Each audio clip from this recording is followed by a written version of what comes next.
The sun was setting over Winnemucca, Nevada, painting the dusty Main Street in hues of amber and gold when Tabitha Jones stepped off the stagecoach with nothing but a small carpetbag, a letter of introduction, and dreams bigger than the vast Nevada sky.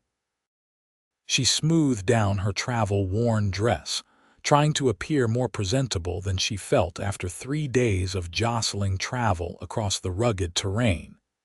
It was 1877, and the promise of a new life had drawn her west following the death of her parents. Their small farm back in Ohio had been sold to pay debts, leaving her with precious little. Her aunt's letter had mentioned a position at the Winnemucca Hotel, and Tabitha had spent her last dollars on the journey, certain that this would be her fresh start. Winnemucca wasn't much to look at, a collection of wooden buildings straddling the railroad line, with the Humboldt River winding lazily nearby. The main street bustled with cowboys, miners, and townspeople going about their evening business. Horses were hitched outside the saloon, and somewhere a piano played a jaunty tune that drifted into the early evening air. Tabitha adjusted her bonnet and made her way toward the hotel, keeping her eyes forward and her back straight despite her exhaustion. The 2-story structure stood proudly at the corner of the main street, its windows glowing warmly against the approaching dusk. "Miss Jones, I presume?" A severe-looking woman in her 50s greeted her at the entrance. Her gray hair was pulled back in a tight bun, and her eyes were assessing as they swept over Tabitha's simple attire. "Yes, madam, Mrs. Hargrove. My Aunt Elizabeth wrote to you about—" "Yes, yes." The woman waved her hand dismissively. "Come inside, we'll discuss the particulars." Mrs. Hargrove's office was a small room behind the reception desk. She settled into a chair and gestured for Tabitha to do the same.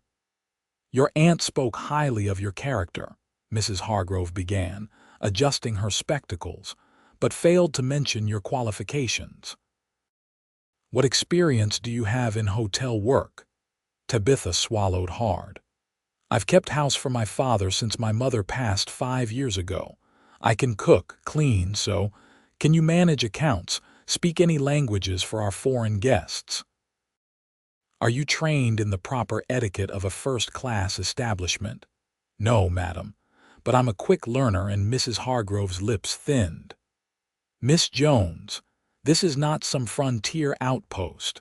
Winnemucca may be small, but our hotel serves important people traveling on the Central Pacific. I need staff with skills, not just willingness." She closed her ledger with a definitive snap. "I'm afraid the position I had in mind requires someone with more refinement." "Please, Mrs. Hargrove." Tabitha leaned forward, panic rising in her chest. "I've come all this way. I have nowhere else to go." The older woman's expression softened slightly. "There's nothing I can do. Perhaps try the saloon. They sometimes need girls to serve drinks." She stood, signaling the end of their conversation. "You may stay tonight, as a courtesy to your aunt, but you'll need to make other arrangements tomorrow."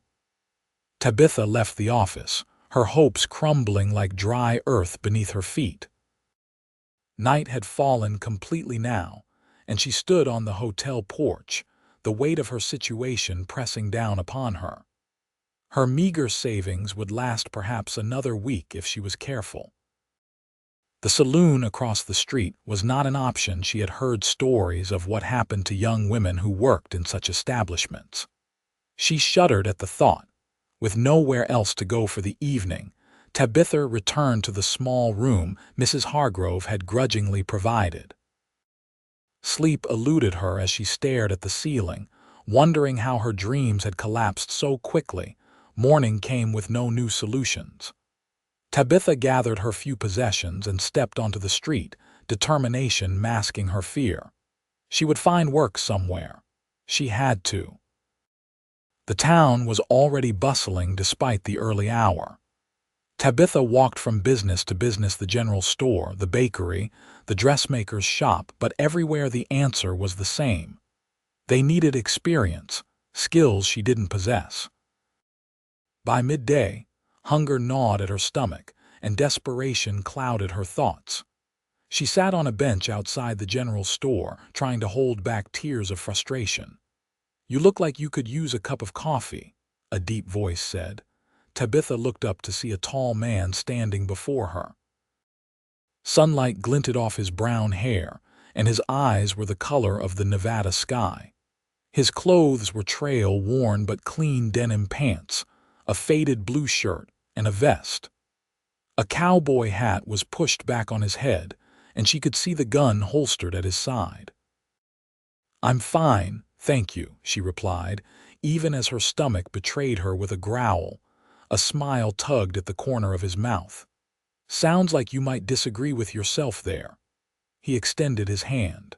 "Colton James. I run the Double J Ranch about 10 miles outside of town."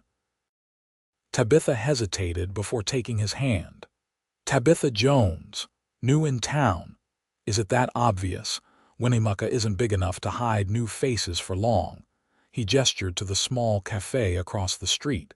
"Join me for lunch. You can tell me what brings you to this dusty corner of Nevada." Something in his easy manner and direct gaze made Tabitha trust him, despite her usual caution. Or perhaps it was simply hunger overriding her better judgment. "That's very kind, Mr. James. Call me Colt. Everyone does." The cafe was simple but clean, with checkered cloths on the tables and the scent of fresh bread filling the air. Colt ordered steak, beans, and coffee for both of them, and Tabitha found herself relaxing as the hot food revived her spirits. "So," he said after she had eaten enough to take the edge off her hunger, "what brings you to Winnemucca?" Tabitha told him about her parents, the farm, and her aunt's letter. "Mrs. Hargrove said I don't have the right skills for hotel work," she finished, embarrassment coloring her cheeks. "I've been looking all morning, but no one seems to need an unskilled woman with no references." Colt studied her for a moment. "What can you do, Miss Jones? Please call me Tabitha. I can cook simple meals, keep house, mend clothes. I worked alongside my father on our farm. I'm not afraid of hard work." "And you need employment immediately," she nodded, swallowing her pride. "Yes, my funds won't last more than a few days." Colt leaned back in his chair, thoughtful. "As it happens, I'm in need of a housekeeper at the ranch. My previous one left to get married last month, and the place is starting to show it." He looked directly at her. "The work is hard, the hours long, but the pay is fair, and you'd have your own cabin." Hope flickered in Tabitha's chest, but caution quickly dampened it. "That's very generous, but I don't know anything about ranch life. I've never even been on a horse." A smile spread across his face, warming his blue eyes. "I reckon that's not a problem. You were rejected for having no skills." He leaned forward, his voice sincere. "I'll teach you everything you need." "Why would you do that for a stranger?" "Everyone deserves a chance to prove themselves, Miss Jones. Besides, I need the help and you need the work. Seems like a fair arrangement to me." Tabitha considered his offer. The prospect of going to a remote ranch with a man she just met should have terrified her, but something about Colton James inspired trust. And what choice did she have? Return east in defeat, stay in Winnemucca until her money ran out. "When would you want me to start?" "I'm heading back this afternoon. Got supplies to pick up first, then we'll ride out." He must have seen the flash of panic in her eyes at the mention of riding. "Don't worry. I've got a gentle mare who'll treat you right, and we'll take it slow." 2 hours later, Tabitha found herself standing beside a chestnut mare outside the general store, wondering if she had lost her mind. Her carpetbag was securely tied to the saddle, along with supplies Colt had purchased for the ranch.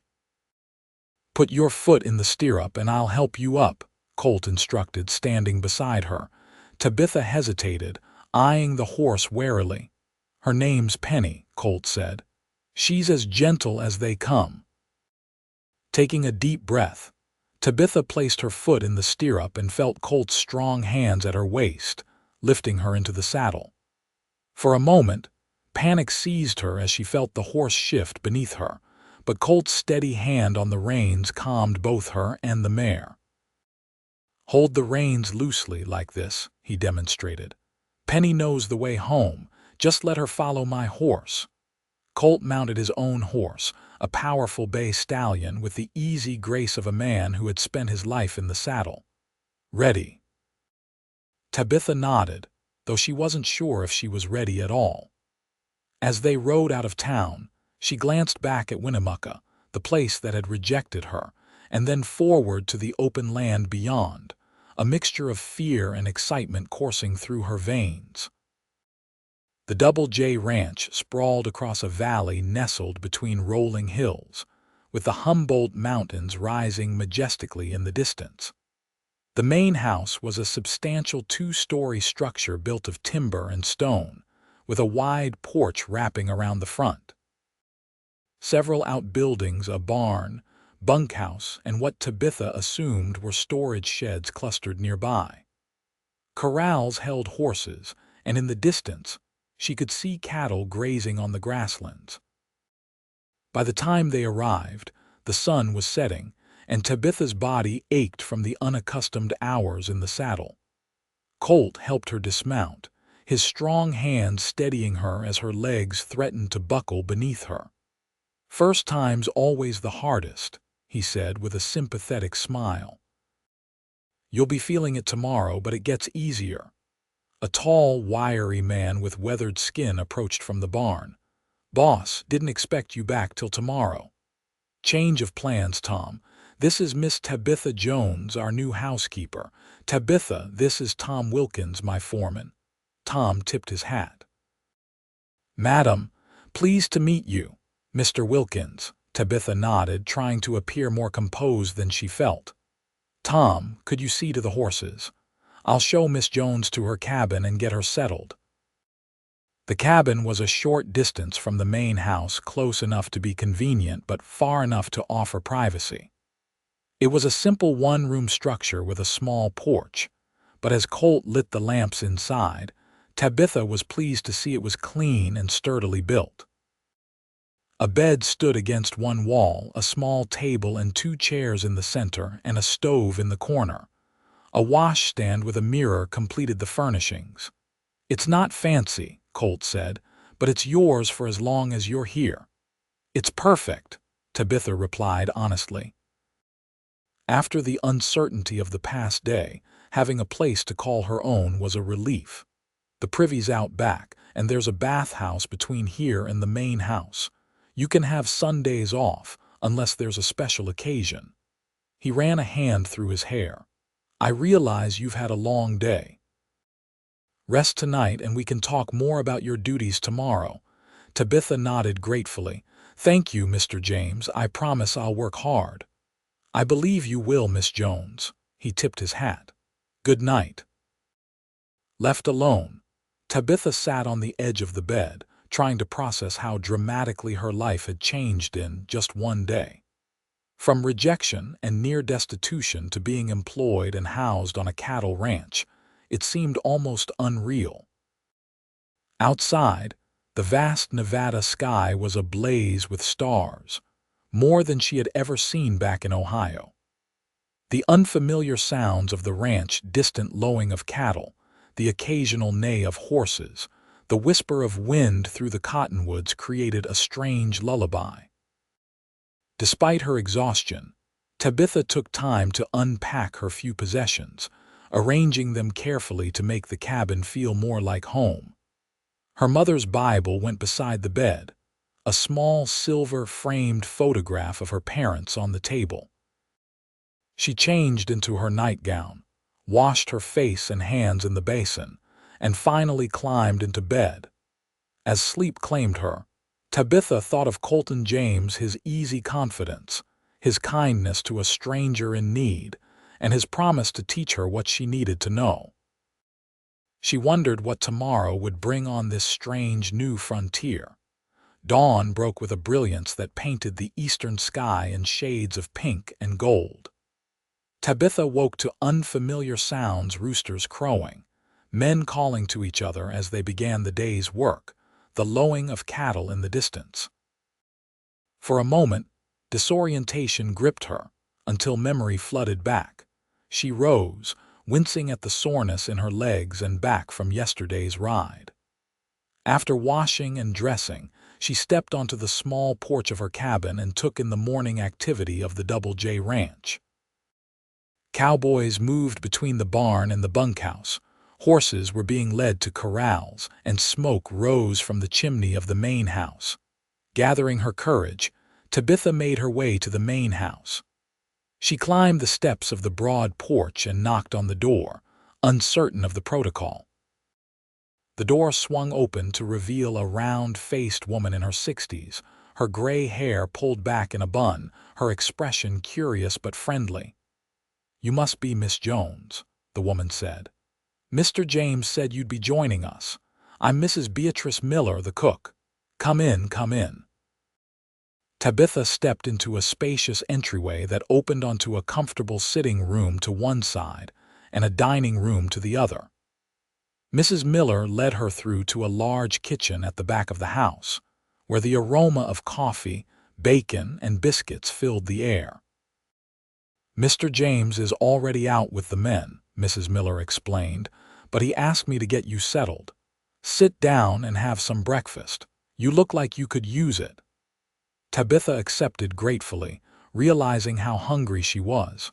As she ate, Mrs. Miller explained the workings of the household.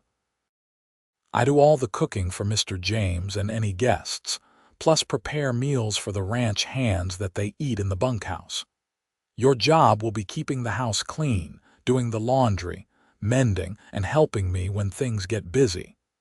Mr. James likes things orderly but isn't fussy about details." "How many men work on the ranch?" Tabitha asked. "About 10 regular hands, more during roundup and branding. Good men, all of them. Mr. James doesn't tolerate troublemakers." Mrs. Miller poured more coffee. "He's a fair employer.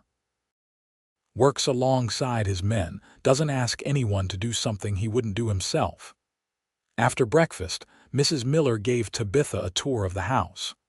The downstairs contained the sitting room, dining room, kitchen, a small study, and a washroom. Upstairs were 4 bedrooms, the largest belonging to Colt, 1 kept for guests, and 2 that were unused. "Previous owner had a big family," Mrs. Miller explained. "Mr. James bought the place 3 years ago, been improving it ever since." By mid-morning, Tabitha was dusting the sitting room when Colt returned to the house. He removed his hat as he entered, and she couldn't help but notice how the morning sun through the windows brought out golden highlights in his brown hair. "Good morning, Miss Jones. I trust you slept well." "Yes, thank you. Mrs. Miller has been showing me around." "Good." He leaned against the doorframe, studying her. "Once you're finished here, come out to the barn. Time to start those lessons I promised." Tabitha raised her eyebrows in surprise. "Lessons today?" A smile tugged at his lips. "No time like the present, unless you'd rather stick to housework." "No, I'm eager to learn, but—" "Afraid of the horses," she straightened her shoulders. "Not afraid exactly, just respectfully cautious," he laughed, a warm sound that filled the room. "Respectfully cautious is a good place to start. Finish up here and meet me at the barn in an hour." True to her word, Tabitha presented herself at the barn an hour later, having exchanged her house dress for a simpler skirt and blouse that she wouldn't mind getting dirty. Colt was waiting with Penny, the chestnut mare she had ridden yesterday. The horse was saddled and seemed calm as Colt stroked her neck. "First lesson," he said, "is getting to know your partner." He gestured for Tabitha to approach. "Horses can sense fear, but they can also sense kindness. Let her get to know you." Tentatively, Tabitha reached out to stroke Penny's nose. The mare's soft breath tickled her palm, and her velvety muzzle was warm to the touch. "That's it," Colt encouraged. "Talk to her. Horses respond to your voice." "Hello, Penny," Tabitha said softly. You're a beautiful girl, aren't you? For the next hour, Colt taught her how to approach a horse, how to lead it, and the basics of care, brushing, checking hooves, and the importance of regular feeding and watering. "Tomorrow, we'll work on your riding," he said as they led Penny back to her stall.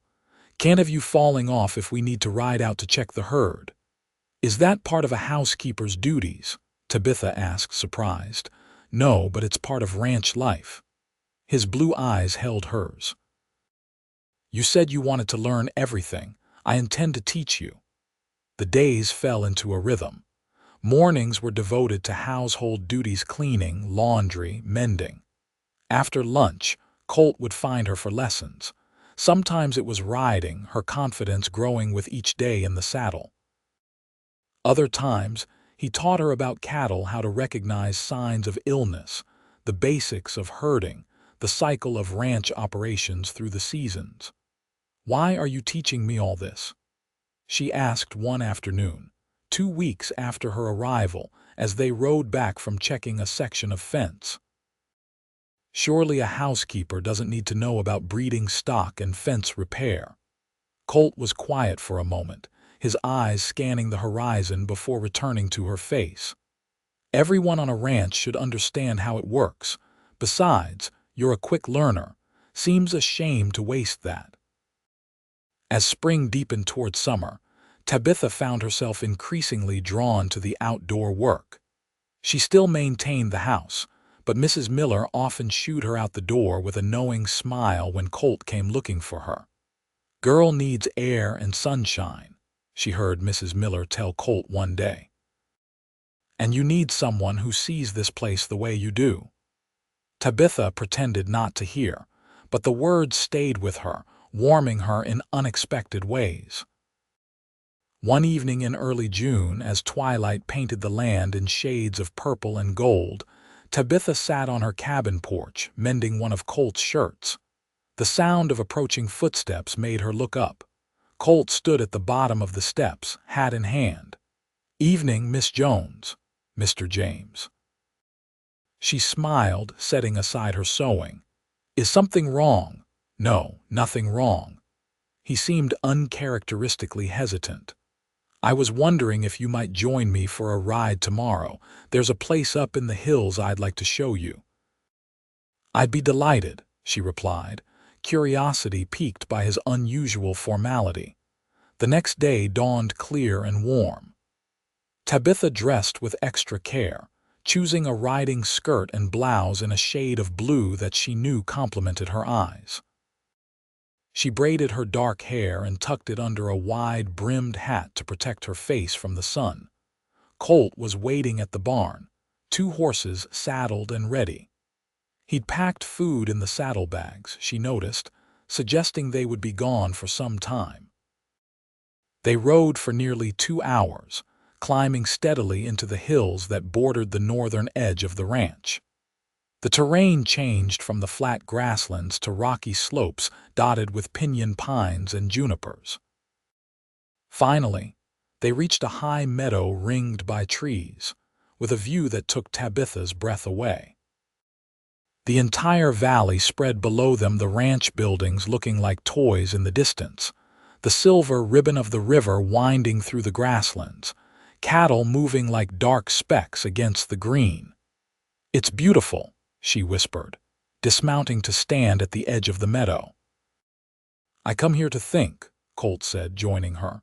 "Helps me see the bigger picture."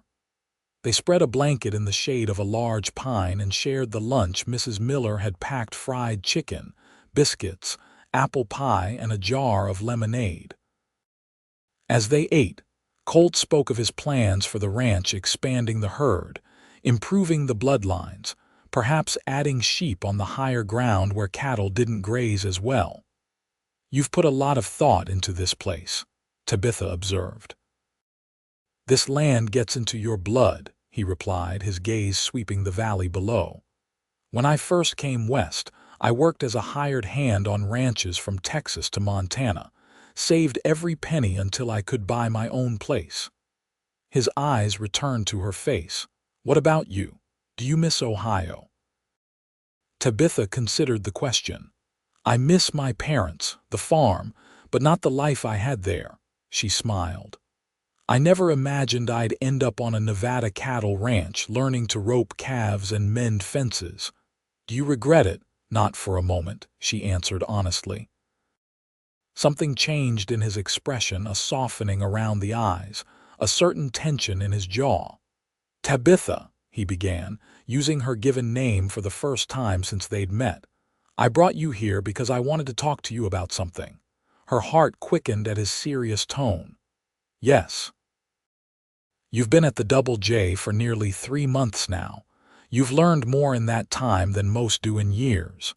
You have a way with the horses. The cattle respond to you. Even the men respect your judgment. He paused, seeming to gather his thoughts. What I'm trying to say is, you've become invaluable to this ranch, to me. Tabitha felt heat rise to her cheeks. Thank you, I've tried to learn everything you've taught me. That's just it. He moved closer, his voice dropping. You're not just a housekeeper anymore. You're a partner in everything but name. Colt, let me finish, please. He took her hand in his calloused palm warm against her skin. I know this might seem sudden, but I've been thinking about it for weeks. When Mrs. Hargrove rejected you for having no skills, she couldn't see what I saw immediately: your determination, your intelligence, your willingness to learn. You've proven yourself 100 times over since then. He took a deep breath. What I'm trying to say, badly, is that I care for you, Tabitha. More than as an employee or even a friend. I'm asking if you might consider, if your feelings might possibly. Yes, she said simply, her heart full to bursting. Yes, his eyes widened. You haven't heard what I'm asking yet, she smiled, squeezing his hand. Ask me then. Tabitha Jones, would you do me the honor of becoming my wife? Partner in this ranch and in life? Yes, Colton James, I would be honored to be your wife. His face broke into a smile that rivaled the Nevada sun for brightness. Slowly, giving her every chance to pull away, he leaned forward and pressed his lips to hers. The kiss was gentle at first, then deepening as she responded, her free hand coming up to touch his cheek. When they finally parted, both breathless, he rested his forehead against hers. I've wanted to do that since the day you walked into my life. Why did you wait so long? She teased. I needed to be sure you weren't just grateful for the job, that you could see me, not just what I could offer you. Tabitha pulled back slightly, meeting his gaze. I see you, Colt. The man who works alongside his men, who treats everyone with respect, who saw something in me when no one else did. She smiled. The man I've fallen in love with. They returned to the ranch as the sun was setting, riding side by side, occasionally exchanging glances that spoke volumes. By unspoken agreement, they decided to keep their engagement private for a few days, savoring the secret between them. But ranch life rarely allowed for privacy. Mrs. Miller took one look at them the next morning and broke into a wide smile. Well, it's about time, she declared, setting plates of breakfast before them. I was beginning to think you two would never figure it out. Word spread quickly through the ranch. The Cowboys offered hearty congratulations. Tom Wilkins proposed a toast at dinner, and by the end of the week, plans were being made for a wedding in the fall after the cattle drive to market. As summer progressed, Tabitha found herself taking on more responsibilities. No longer just a housekeeper, she worked alongside Colt in managing the ranch, keeping the accounts, organizing supplies, even helping with the planning for the upcoming cattle drive. You're a natural at this, Colt told her one evening as they sat on the porch, reviewing the ledgers. Much better than I am. You taught me well, she replied. Everything I know about ranching came from you, he shook his head. Not everything. Some things can't be taught, like your instinct for which cows will make good mothers or how you calm the most skittish horses. That comes from inside you. August brought scorching heat and preparations for the fall cattle drive. Tabitha threw herself into the work, helping to inventory supplies, organize provisions, and ensure everything would run smoothly in Colt's absence. "I wish I could go with you," she said one evening as they sat on her cabin porch watching the sunset. "Next year," he promised. "After we're married. This year I need you here, managing things while I'm gone." The responsibility both thrilled and terrified her. "You trust me to run the ranch?" "With my life," he answered simply. The week before the cattle drive was scheduled to depart, disaster struck. Colt and several hands were bringing a herd from the north pasture when a sudden thunderstorm spooked the cattle. In the ensuing stampede, Colt's horse stepped in a gopher hole and fell, throwing him heavily to the ground. Tabitha was in the kitchen with Mrs. Miller when Tom Wilkins rode in at a gallop. "Miss Jones, it's the boss, he's hurt bad." Cold fear gripped her heart as she ran to the barn and saddled Penny with trembling hands. Following Tom, she rode hard to where Colt lay on the ground, surrounded by concerned cowboys. His face was pale beneath his tan, his right leg bent at an unnatural angle. "Tabitha," he whispered when he saw her, "sorry about this." "Don't you dare apologize," she said fiercely, kneeling beside him. "We need to get you back to the ranch and send for the doctor." The men fashioned a travois, and with agonizing slowness they transported Colt back to the ranch house. Tabitha sent the fastest rider to Winnemucca for the doctor, then set about making Colt as comfortable as possible. Dr. Wilson arrived near midnight, his face grave as he examined Colt's injuries. Broken leg badly, some broken ribs, possible internal injuries. He looked at Tabitha. "He needs to stay completely still for several weeks. The leg will need to be reset properly once the swelling goes down." "What about the cattle drive?" Colt asked, his voice weak. "Forget the cattle drive," the doctor said firmly. "You won't be riding anywhere for months." After the doctor left, having set the leg temporarily and given Colt laudanum for the pain, Tabitha sat by his bedside, her mind racing. The cattle drive was essential to the ranch's finances. Without it, they wouldn't have the cash to see them through the winter. When Colt finally fell into a restless sleep, Tabitha went downstairs to find Tom Wilkins waiting in the kitchen.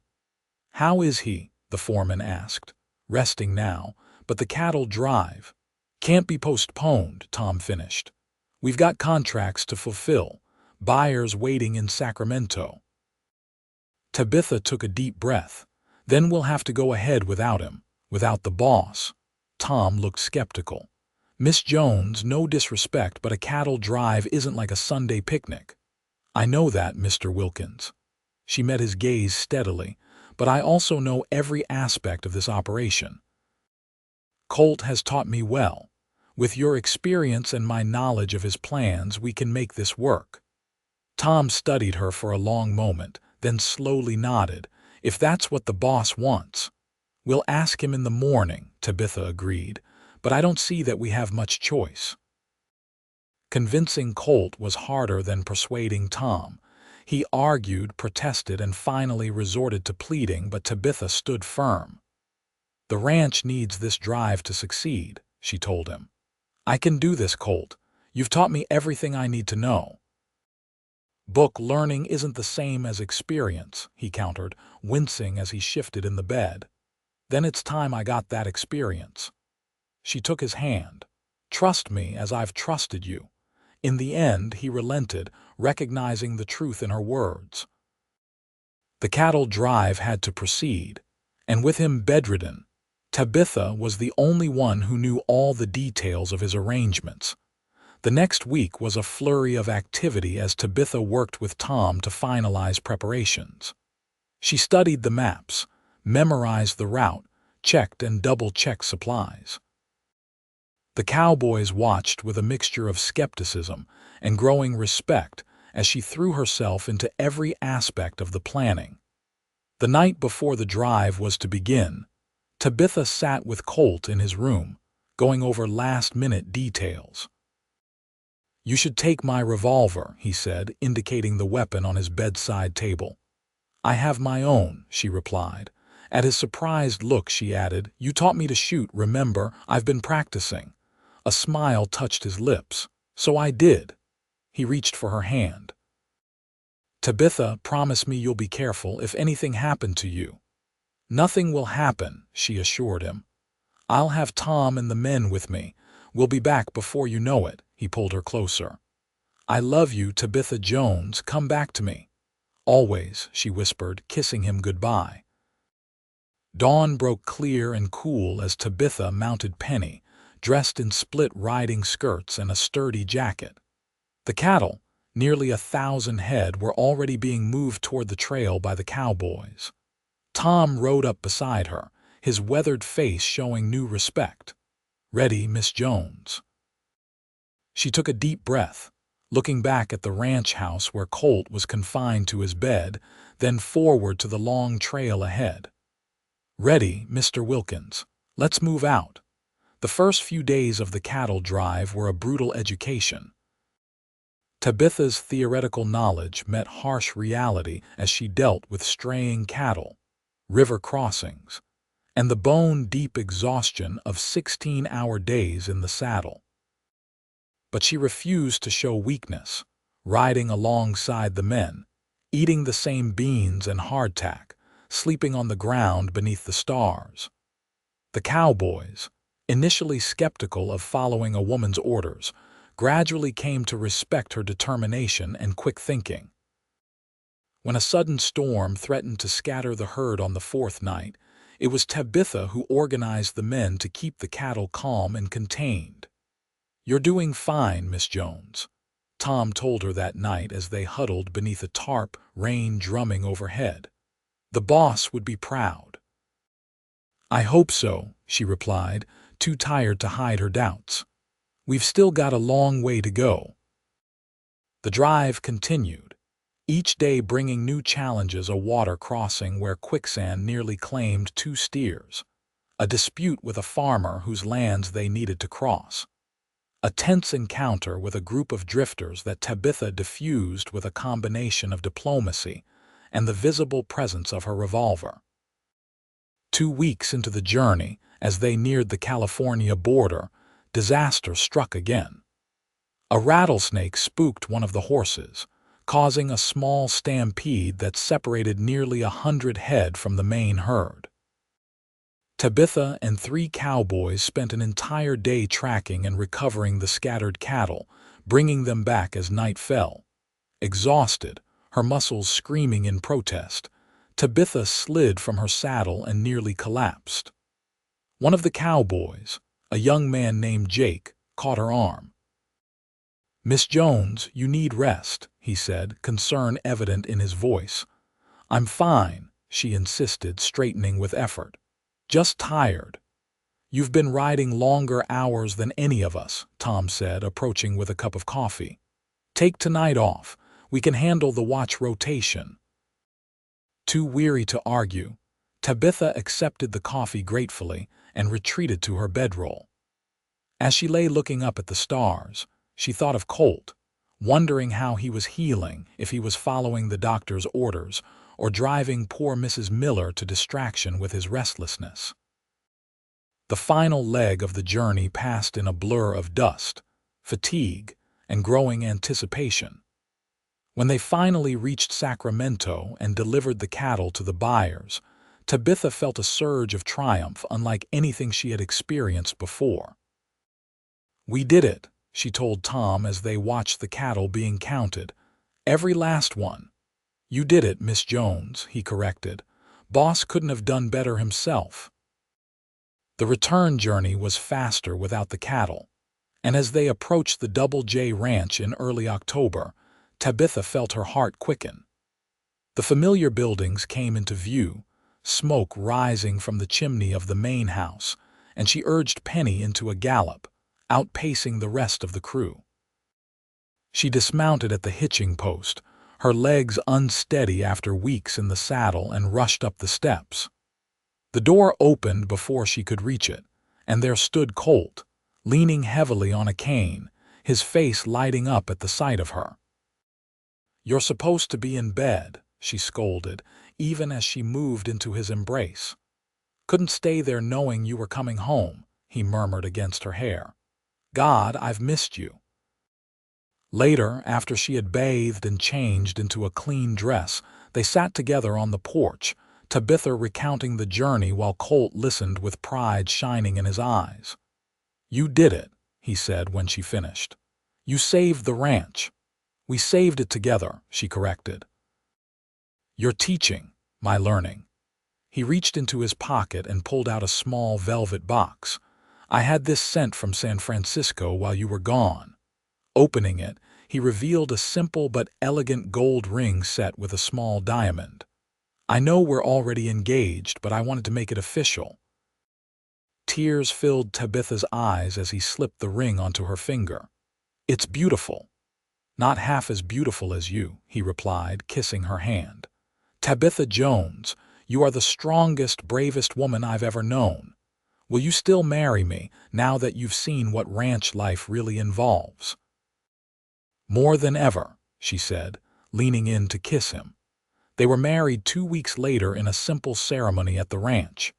Mrs. Miller outdid herself with a feast that had the Cowboys talking for months afterward. Tom Wilkins stood as Colt's best man, and to Tabitha's surprise, Mrs. Hargrove from the Winnemucca Hotel attended, offering a somewhat stiff but sincere apology for her earlier rejection. "It seems I misjudged you, Mrs. James," the older woman said. "You had all the skills that mattered after all."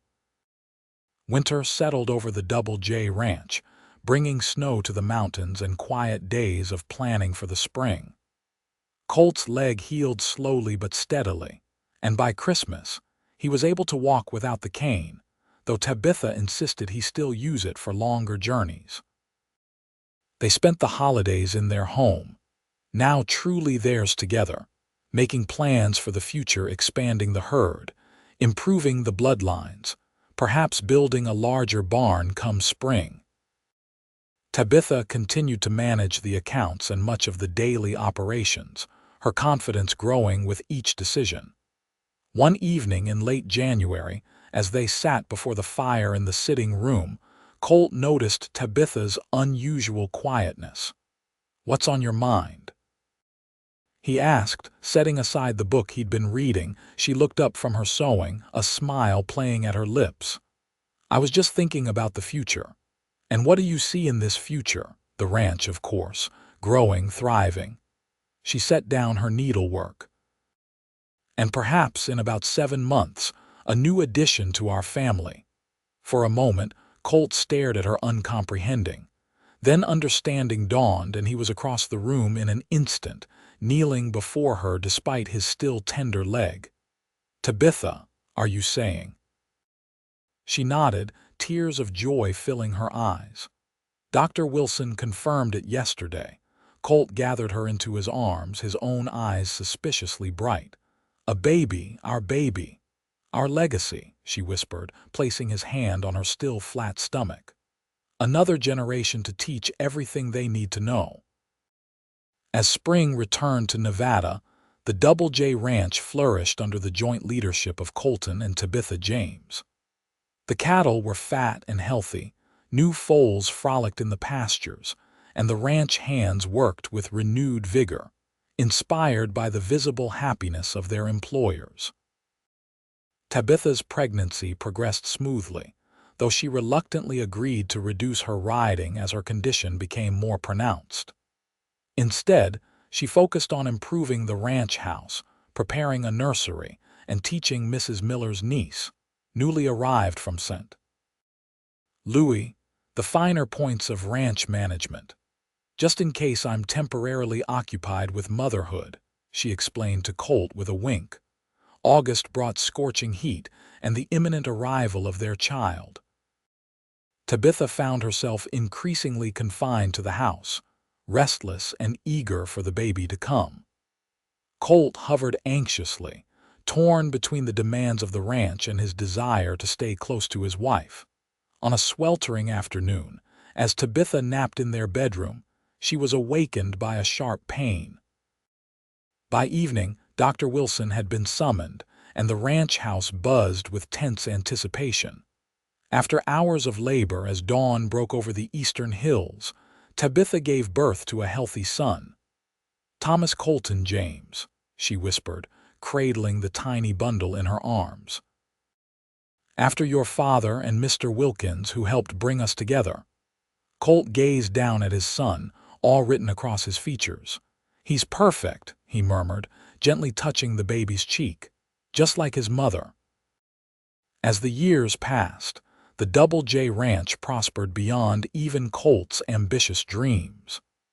Tabitha's innovative management, combined with Colt's deep understanding of the land and livestock, created one of the most successful operations in Nevada. Young Thomas grew into a strong boy with his father's blue eyes and his mother's determined spirit. A sister, Elizabeth, joined the family 2 years later, followed by another brother, Daniel, the following year. One evening, as Tabitha sat on the porch watching 5-year-old Thomas attempt to rope a post under his father's patient guidance, she reflected on the journey that had brought her to this moment. From a desperate young woman rejected for having no skills to a confident rancher's wife, mother, and business partner, it seemed almost impossible to believe. Yet here she was, surrounded by the family and life she had helped build.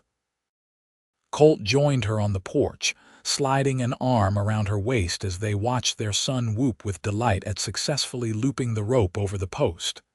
"He's a quick learner," Colt observed proudly. "Takes after his mother that way."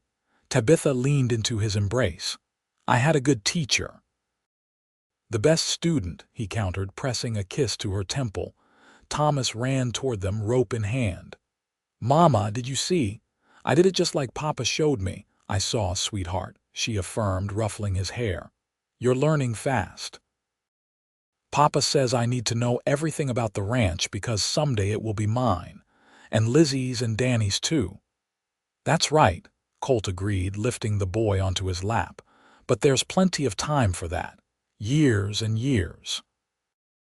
As twilight deepened into night, Tabitha gazed out at the land that had become her home, the rolling pastures, the distant mountains, the buildings that sheltered their growing family and loyal workers. She thought of that desperate day in Winnemucca, when rejection had seemed like the end of her hopes, and how it had instead led her to this life she could never have imagined. "What are you thinking?" Colt asked softly, recognizing the reflective look in her eyes. "I'm thinking how fortunate I am that Mrs. Hargrove turned me away," she replied with a smile. "Otherwise, I might never have met the cowboy who promised to teach me everything I needed to know." "Did I fulfill that promise?" he asked, his voice warm with affection. Tabitha leaned over to kiss him, pouring a decade of love and gratitude into the gesture. "That and so much more, Colton James. That and so much more." As the stars emerged in the vast Nevada sky, the family gathered inside for dinner, their laughter and conversation spilling out into the night. The Double J Ranch stood as a testament to what could be built from the most unlikely beginnings, when someone who had been rejected for having no skills found a teacher who saw not what she lacked, but what she could become. And in the years that followed, as their children grew and the ranch flourished, Tabitha and Colt continued to learn from each other, to build together, and to cherish the love that had begun with a simple offer on a dusty street in Winnemucca so many years before.